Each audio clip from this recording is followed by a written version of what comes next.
have visited New Zealand a lot. I don't think I've built my familiarity, but I have built my love of all things New Zealand, so I'm really happy to be back here.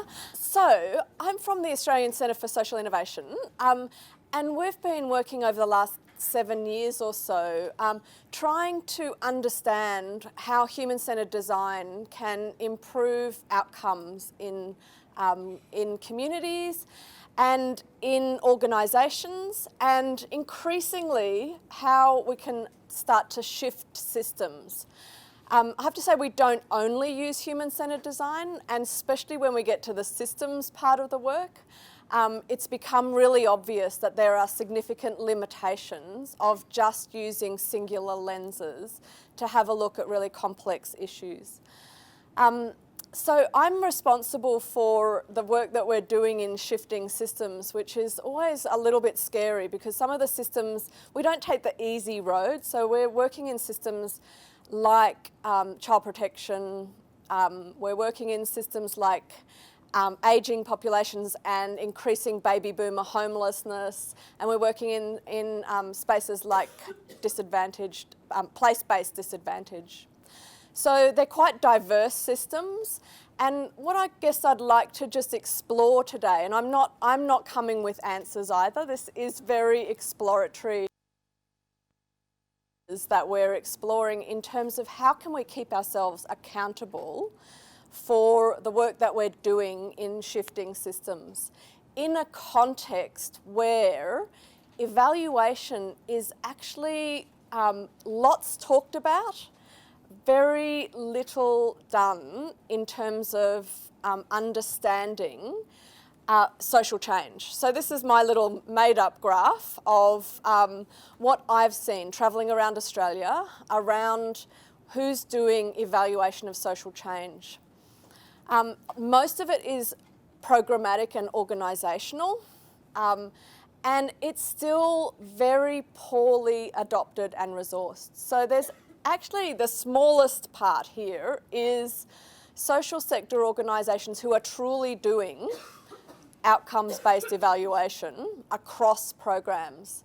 There's a lot of awareness, but there's a lot of discussion about the limited capabilities around beyond output evaluation. And then there's a lot of the sector who are not engaged beyond outputs. Most of our funding is output-based rather than outcome-based. And even if we get written up as having some really excellent programs that are outcome-based, like our employment programs, we just need to scrape the surface of what the definition of outcome is. And some of those excellences start to unravel somewhat. This is what a lot of people think about in terms of a logic model. When I talk to people about why they don't evaluate social change, these are the top 4 reasons. Time, resources, because actually a lot of funding does not include monies for evaluation or even reflection. Capability and a lack of fit of methods and tools. I think all of those are important if we're really going to start to explore outcomes. I want to move away from programmatic evaluation though, because if we are going to explore system-based change, then we sort of need to zoom right out beyond programs. Not quite that far, but you get the picture. Beyond programs, beyond organisations, and start to follow people through systems and track outcomes in relation to multiple spaces that they intersect with. Now, given that we're having trouble adopting great outcome evaluation at programmatic level, that raises all sorts of interesting questions. One of the challenges is that a lot of people now are saying we're doing systems change. I'm always sceptical when people say they're doing things without looking further into what that means. So even if we keep adding programs, we're not actually going to shift outcomes for people because people don't live in programs. The bigger challenge is, how do we know if we're making a difference in changing systems? This is a map of the obesity system that was developed a few years ago that people may be familiar with. It's actually a really cool little tool that you can travel around and explore all the parts of the obesity system. I don't actually believe in systems maps like this, and I don't find them terribly helpful for understanding what we do about things. I think mapping is very important because it allows us to have conversations and it allows us to see ourselves in a larger system, but maps themselves don't help us to understand systems. One of the things that I find really interesting, if there's a few challenges to actually evaluating or even tracking outcomes in systems. One of them, and the most difficult, is what I call spaghetti and confetti. The system is really complex once you start looking from the lens of a person engaging with the system. There's a few meatballs in there, which are the programmatic type evaluations, but once you start trying to track outcomes across those meatballs, you have trouble actually navigating and you have trouble attributing where changes are coming from and how to actually track those outcomes. The confetti part, though, is even harder. The fact that we don't have connections, or at least in Australia, I'm speaking Australian, if I accidentally include you in that, please just yell at me and tell me you're in a very different country, and I'm sure you're doing all of this really well. The confetti part is much harder because what we've found in trying to address things like place-based disadvantage is that we can't even compare across the pieces of confetti in terms of outcomes because we're using very different measures. We're tracking in very different ways, and so it's really hard to create a trail across the pieces of confetti. There's also, in that spaghetti, really, really different multiple people, multiple programs, multiple perspectives, and they're changing so quickly that by the time you've established a bit of a connection through that you can link outcomes through, the program's been scrapped. And so you're operating in an evaluation environment that's highly agile, and yet our evaluation tools are often not agile. They're quite based on the assumption that we're going to be in stable programs that go over time and follow people. So it makes the whole idea of baselines, attribution and capture tricky. These are just challenges. I think there's solutions, and I think we can design solutions into them, but I think it's important to name the challenges first. We've just been doing a little bit of work looking at, which I know TSI's done fantastic work in this space around looking at young people who are long-term unemployed and the differences between that and what employers expect. And we, as part of that work, we tracked some of the core reasons why young people are experiencing longer and longer unemployment. It's a really complex array of things that we need to keep hold of if we're actually going to use those outcome tracking methods in order to create practice change. And as a practitioner, that creates some real dilemmas for me because I truly appreciate the great, outcome evaluation processes and RCTs and randomised control trials and all sorts of great, wonderful work that's happened out there. But it doesn't help me as a practitioner to actually know how to change my practice and iterate my practice to address really complex life situations. That's where I think we need to start getting smarter about how we how we use evaluation and how we know we're making a difference in systems. Because I don't like maps, I've got a very, very simplistic version of representing a system which you can't even see. It doesn't actually matter. All that matters is that you can see that there's layers, that there's different perspectives, and there's spaces between the layers. Evaluation tools are often very good at looking at the layers and what's happening in the layers. What we're not so good at is evaluating and tracking what difference needs to happen between the layers in order for those things to stick and really change. They're quite intangible. They're equivalent to what we'd say in biology is the interstitial fluid. Anyone know what interstitial fluid is? Oh, I love when people say they know what interstitial fluid is. It's the fluid that exists between our cells. We think about life as a series of cells. We often forget about the fluid that keeps the cells floating around and that is actually critical to life. Those parts between the layers of the system are like the interstitial fluid of the system.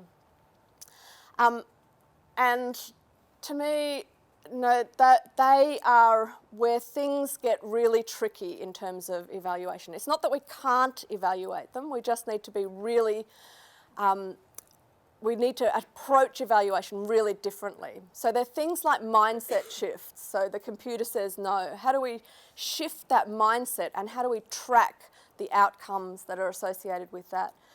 The capacity to see and make connections. If you're working at systems level, you effectively need to learn how to knit. You need to learn how to knit the pathways that people follow, how to knit people.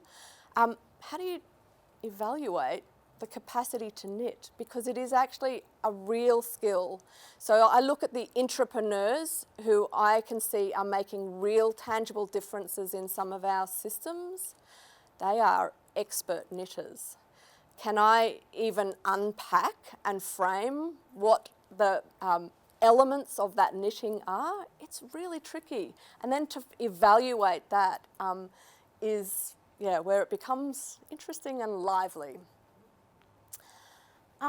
Evaluating systems requires us to get really comfortable and see the benefits and limitations and the connections we can draw between three different types of data. So it requires us to see what it gives us, that data.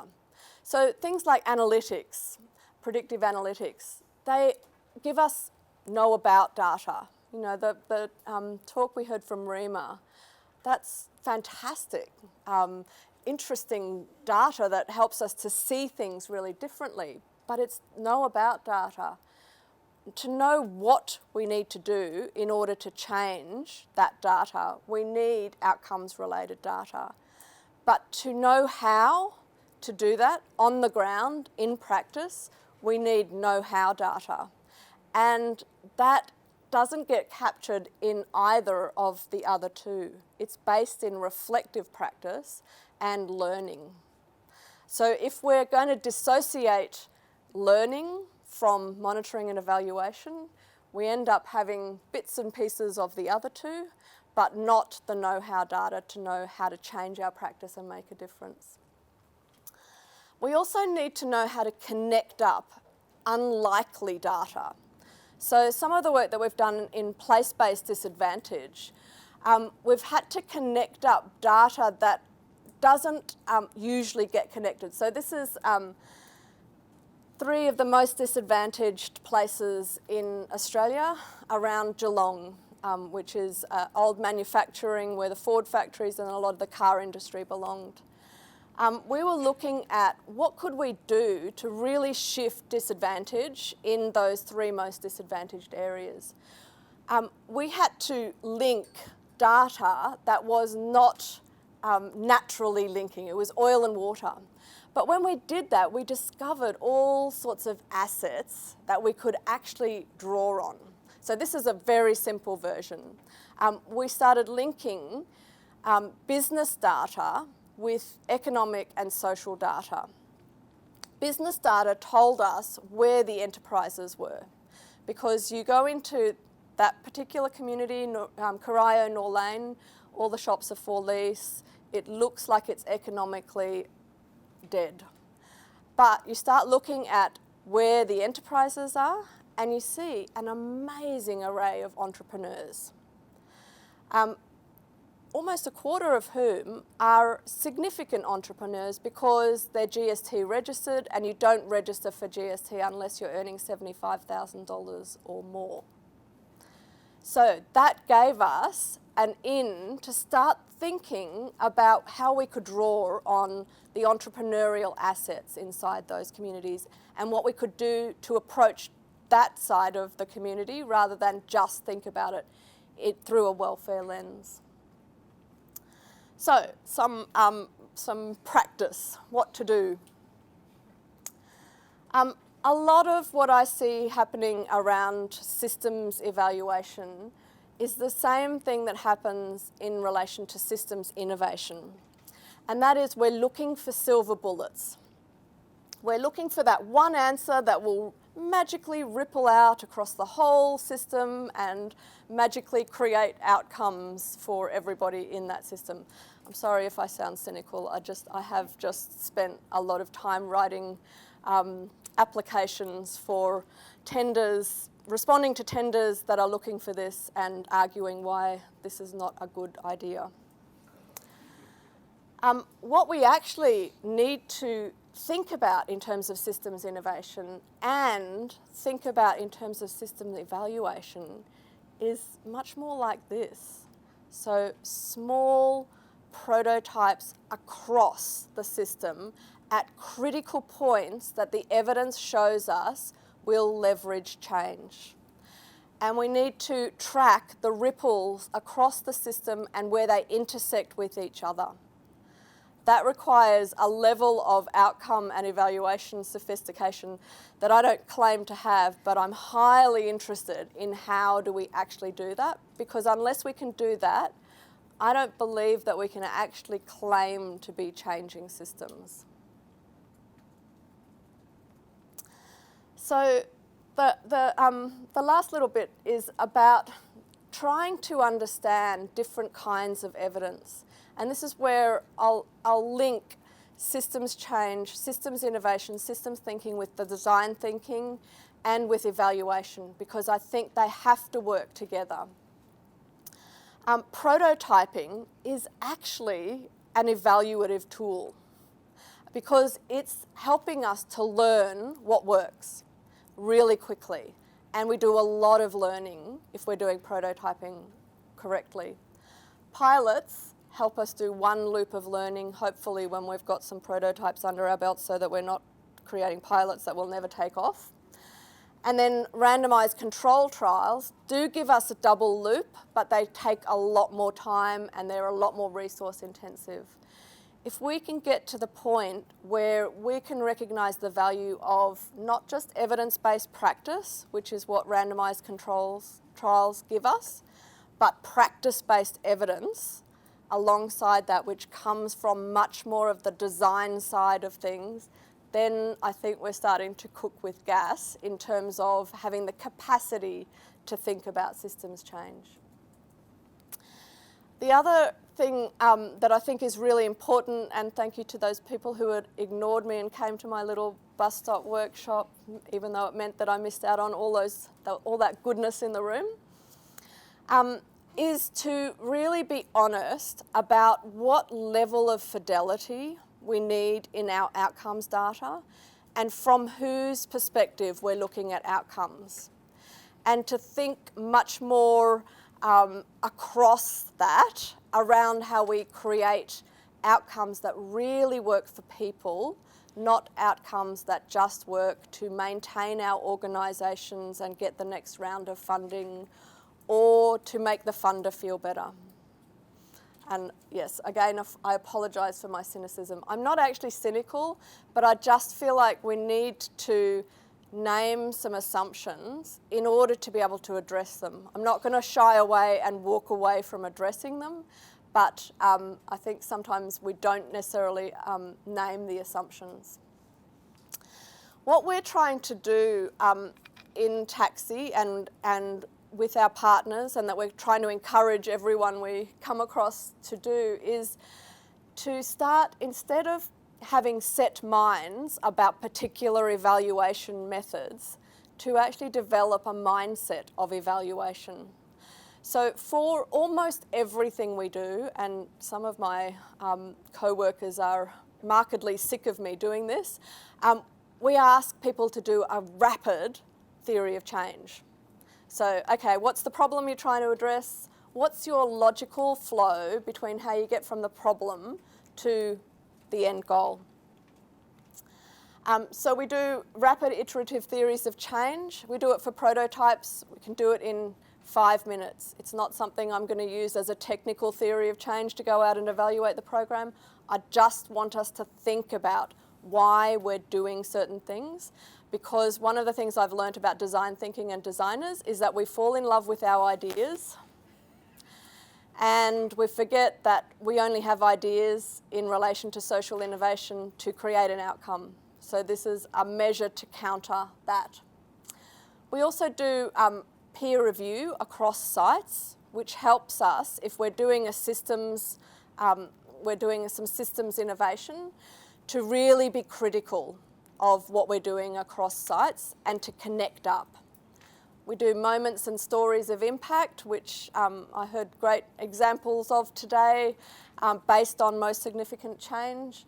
And we make sure that we open source the process so that people can hold us accountable for not just what we create, but how we do it. So evaluation mindsets, I think, are based on learning, accountability, transparency, and democracy. Lastly, second lastly, how do we, and we're playing with this as well, how do we narratively create in a way that we could, if we needed to, code the patterns and connections that we're starting to see? So I've struggled with this for a while because I don't believe systems maps are the tool, but mapping the narratives that we hear across the system can be incredibly valuable. So I use a tool called Prezi, which is actually a presentation tool, but what I like about Prezi is that it enables me to zoom up and zoom down. So I can look at really tiny narratives as part of a system, or I can look at the system as a whole without feeling completely overwhelmed. And lastly, I promise it is lastly this time, we're playing with how do we make data across the system transparent so that we can get immediate feedback in a place-based disadvantage sense from the people who are in that community. Because one of the issues in a lot of evaluation work is it's great for people who are on the system, but not people who are in the system. So how can we sense check directly?